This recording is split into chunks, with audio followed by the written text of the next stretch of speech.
Chapter 11.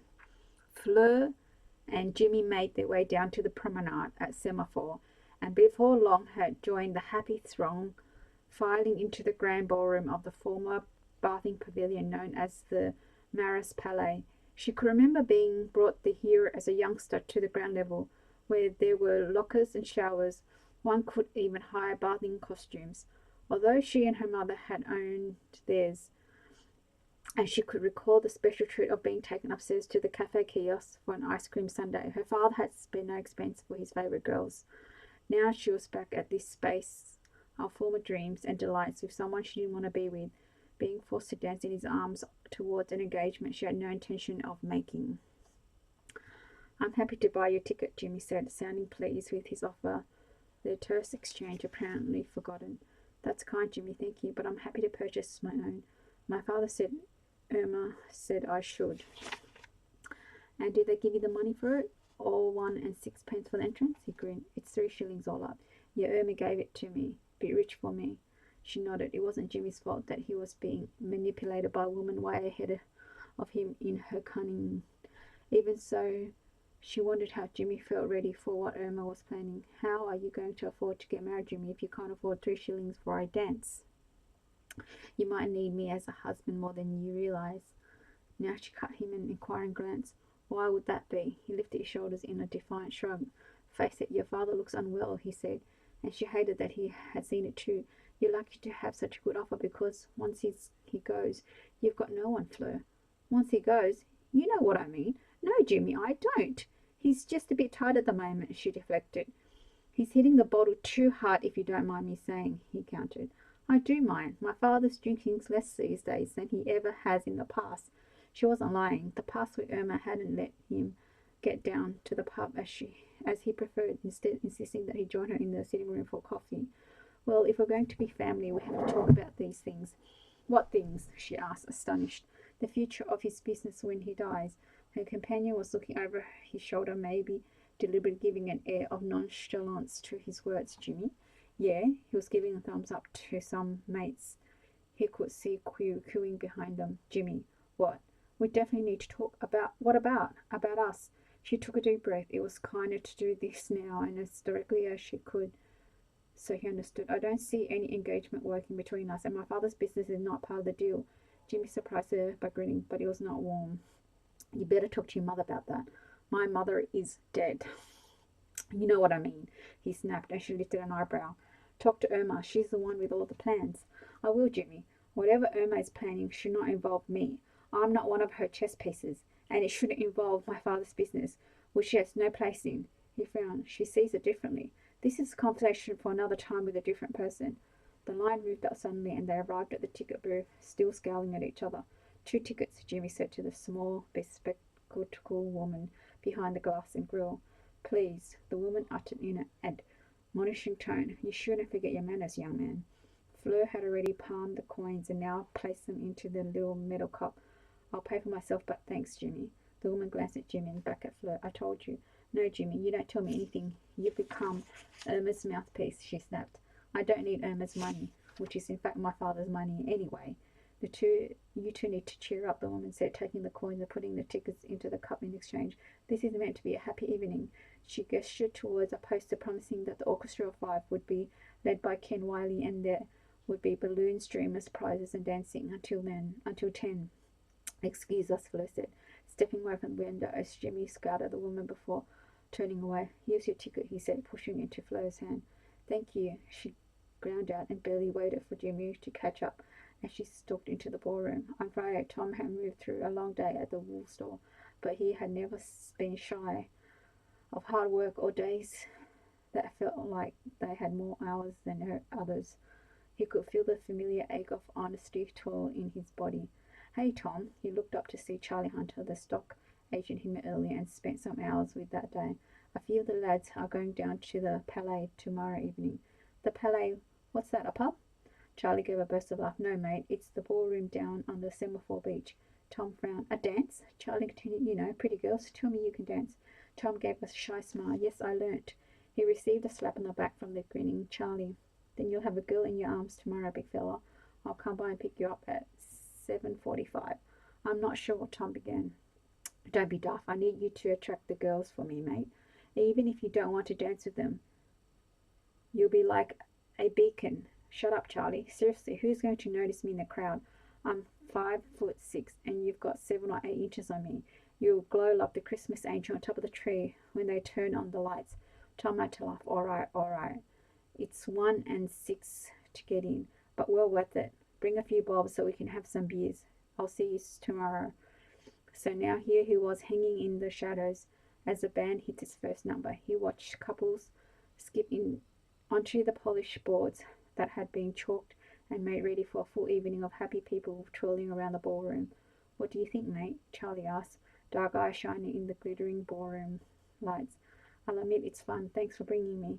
Right, now stand proud, Tom. I want the girls watching you, and that means they're watching me. Tom laughed and straightened his back amiably as he took in the room. He was impressed that the ballroom overlooked the sea. The sun had lowered beneath the horizon, scattered rose gold and soft orange hues, and bleeding away into the darkening twilight claiming the sky. He was mesmerized until his attention was caught by a flick of darkly golden hair at the corner of his eye. It belonged to a woman he recognized as the one he'd seen standing in the doorway a couple of nights ago. Had to be her. The hair was identical colour, and he now saw it framed her face in a soft wave. She was with a man who looked to be around her age, hovering on the other side of the large ballroom, and they seemed to be having words. The last time he noticed her slim height, she looked equally unhappy. Tom couldn't help but wonder what was making such an attractive woman so miserable. She still felt strangely familiar to him, though he couldn't pinpoint why. What, or should I ask who, has caught your attention? Charlie gave him a nudge. Tom didn't drop his gaze fast enough, and Charlie was able to follow directly to the woman. You don't waste time, do you? You've got to be the prettiest. She's got to be the prettiest girl here. Out of my league, but not yours. Tom didn't reply. Well, don't stand here like a shag on a rock, mate. Go over. Tom cut him a withering look. Beer? Buying already? Sure. I'll just wait here and work out who will have the benefit of my twinkle-toed brilliance tonight. Goose, Tom replied, shaking his head and departing towards the bar. When he returned, carefully balancing a couple of schooners, the band had taken the energy up a notch. The dance floor was full of eager dancers, and he could no longer see the girl with a tumble of loose waves. Charlie had disappeared too. No doubt the opportunity for a twirl with a pretty woman in his arms was far more luring than a schooner of West End. Tom drifted to the back of the room, where he found a small table to put down Charlie's beer. His height gave him a good head above most in the room, and as he sipped his delicious cold beer, he scanned helplessly for the lovely but sad woman. A flash of pale fabric caught his attention, and there she was, moving around the edge of the dance floor, looking, in his opinion, awkward in the arms of the bloke she'd obviously arrived with. They weren't talking, and were instead looking in different directions, although he, from what Tom could tell, was joshing with friends nearby with their dance partners. The group of 4 men all looked to be ignoring the woman they were with, and then they were gone again, lost to the crowd. Tom caught sight of Charlie, chatting enthusiastically to a woman in a pink dress. Her chin was tipped back as she laughed at whatever Charlie was saying. There was no doubt he was fun company, and Tommy knew he wouldn't have come to an event such as this without Charlie's encouragement. He was going to have to shake off his reticent country boy attitude and learn how to be a city dweller, integrating more with others. People couldn't be avoided. Life was never going to be quite again unless he moved back to a station, and right now nothing struck him as less palatable. He imagined that there may well come a time when he could face a shearing shed again, but not yet, not nearly. Charlie soared into view again. Hurry, mate, the dance will be over before you get going. Slightly stung by Charlie's friendly sarcasm, but also able to see across the dance floor to where something was unfolding that he didn't like the look of, Tom moved into the crowd. Fleur was trying to make this evening work, but Jimmy was frustrating. They were so mismatched in every way that it was hard enough just finding something to talk about. She thought dancing might help, but they'd been even more awkward, silent as they moved across the ballroom. She hoped they would be able to take the woman at the ticket counter's advice and put the hostile words aside, but her patience was wearing thin. Jimmy was a clumsy conversationalist anyway, but his suggestion that Appleby should really be using the Cochranes exclusively for their coffin making was ill-timed. She refused to get into heated exchange over why that was a supremely poor idea. While she acknowledged that he was making an effort to find a shared topic to discuss, she resented that he seemed to feel he could discuss her father's business with such familiarity, and worse, propriety. What's more, his tone held a sense of entitlement that Fleur couldn't go along with. She hoped no one had overheard her withering response, which was probably the reason Jimmy was now disinterested in talking to her. The truth was, there was so little to say to each other unless they were talking about funerals, but she had no desire to discuss business with him. He and his father made coffins, but not so well anymore. Fleur began to imagine the horror of allowing Jimmy free rein in the mortuary. He would surely take the business back decades. There was simply nowhere that they comfortably connected to help this night along. He was a mad keen footy fan, a die-hard Port Adelaide supporter, still mooning about losing to South Adelaide by just over a goal at last year's grand final. As he carried on next to her with his mates and the next weekend's match, and whether Jack Dermody would kick a swag and take his boys a step closer to another battle for the premiership, she realised that she not only barely understood him, but she wasn't interested in learning anything more about him, or the football, or the new pub that was opening at Aberton, or that one of the Freemasons was going to sell him in Ariel Square 4 motorcycle. On it went. I can attach a dusting sidecar, he said, casually flicking a thumb her way. The gesture only made her irritation feel more heated. It was rude of Jimmy to ignore her, rude of all his friends to forget they each had a girl in their arms. But if she was going to shine an honest light, then she needed to accept that she was at fault too. She had nothing to offer him. She played no sport and had no interesting pastimes, nor did she really have a close set of friends. And if she was completely truthful, her attitude towards him was wrong. She didn't particularly like Jimmy or his lack of imagination. She felt sorry that he was being used by Irma, but he was obviously happy to go along with her plans with no aspiration of his own. No, they had nothing in common. She had the dead. She was their friend, and they were hers. Fleur looked to the young woman who was supposedly with. She was supposedly with, and yet here she was standing slightly aside from the three excited girls who'd come in the arms of Jimmy's friends. They didn't seem to share her indignation at being ignored. Perhaps this was how things usually went. Instead, they were sparkly-eyed and seemingly enjoyed the evening, as she knew she should be, but didn't really know how to join in. The current conversation between the girls was about to change the contours of their face using clever makeup technique. No, Joni, you can have high cheekbones, Shaw was saying. You can make your whole face look longer by shifting your hair back like this for a start, her friend said, lifting Joni's curls away from her forehead. And then you need to apply rouge at this angle. Flo looked away, sipped her lemonade, and watched Jimmy laugh about something else to do with the footy again. She realised and was about to turn away when he seemed to sense her tension. He moved closer. Why aren't you talking to the other girls? They're not talking to me. That's because you're so snooty, he accused her. She wished she could tell him the truth. She'd happily take the blame that she simply wasn't very good at being sociable. But Fleur didn't think Jimmy would understand. No, it's not that. I just don't feel. Why are you always so moody? Jimmy snapped, making her flinch with surprise. Now all his friends had turned at his tone, and the woman had shifted attention to them as well. Just leave it, Jimmy. She realised he was drunk. He downed at least 3 beers already, and who knew if he had been swinging something else from a flask.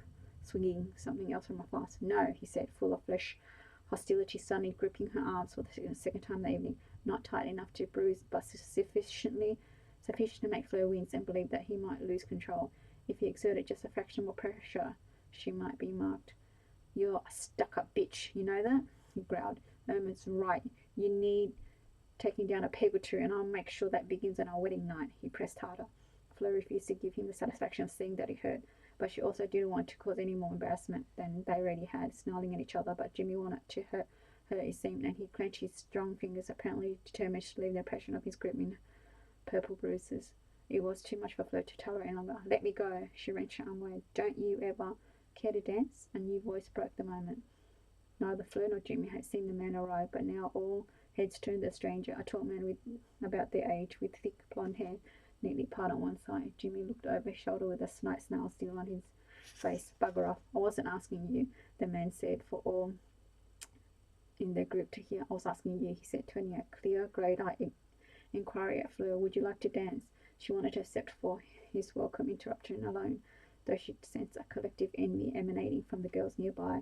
He was handsome with that smile in his eyes and his clearly broad frame beneath the suit she sensed he was not comfortable in.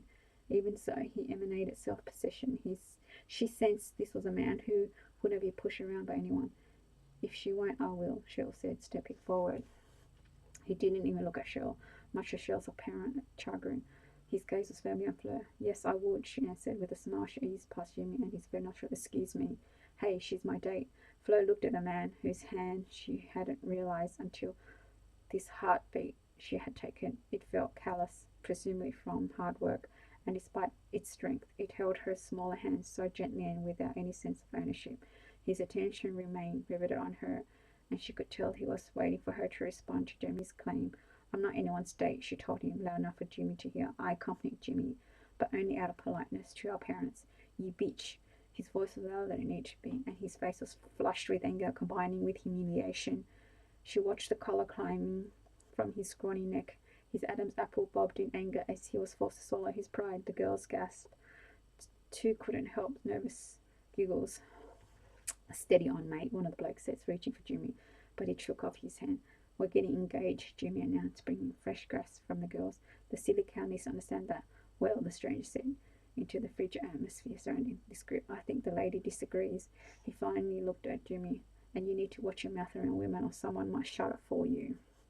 Fleur turned to gaze back to Jimmy as well. For the last time, Jimmy, we are not getting engaged. Not now, not ever. There.